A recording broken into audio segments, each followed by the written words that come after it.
What's up guys, welcome to your 71st Android tutorial for the new Boston. And in this tutorial we're basically going to refine kind of what we've done and also get kind of a desired result like I showed you with the OnTouch method.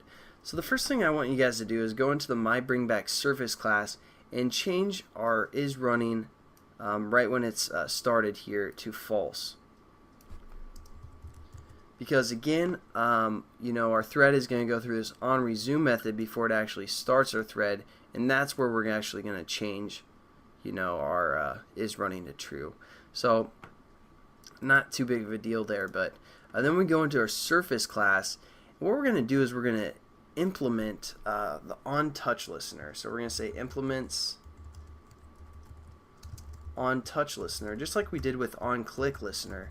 The difference between OnTouch listener and OnClick listener is basically we can attach this to a view just like the OnTouch or on the click listener, but this has a touch down right when you touch the screen or touch whatever object you set this OnClick listener to.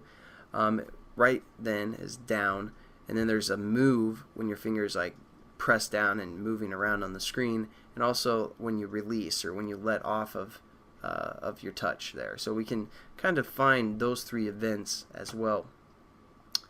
And then what we have to do is just say add implement methods, and there we go. Here we have everything set up for the most part.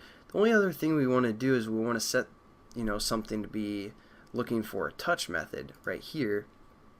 And what we're going to have do that, well, our surface view, because our surface view is going to take up the whole screen, or it's the whole canvas, so we want our touch event to be accessible by the whole canvas for the most part. So all we're going to say is our surface view dot set OnClick list or OnTouch listener, just like when we did with OnClick listener, and then we just say this because again we're implementing the OnTouch.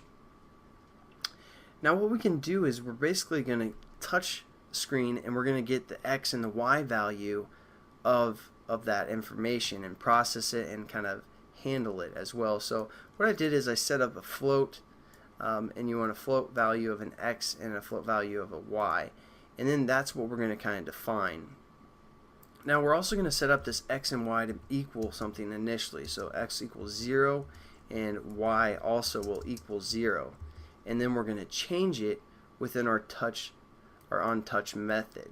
So we go into within this this method, because when our surface is touched, it's going to call this method, and it's going to give us which view was touched, which is our our whole surface, and then which event, whether it be a down, a move around, or a release of some sort. We're just going to set our X and Y values. So we're going to say X equals, and we're going to say event.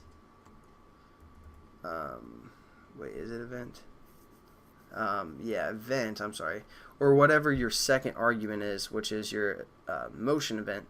We're going to say, and as you can see here, it's labeled event. So we're going to say event dot, and then we go get X, which is a really nice method because it's going to return the X in pixels for the most part, the X value of what was pressed or where is pressed on the screen.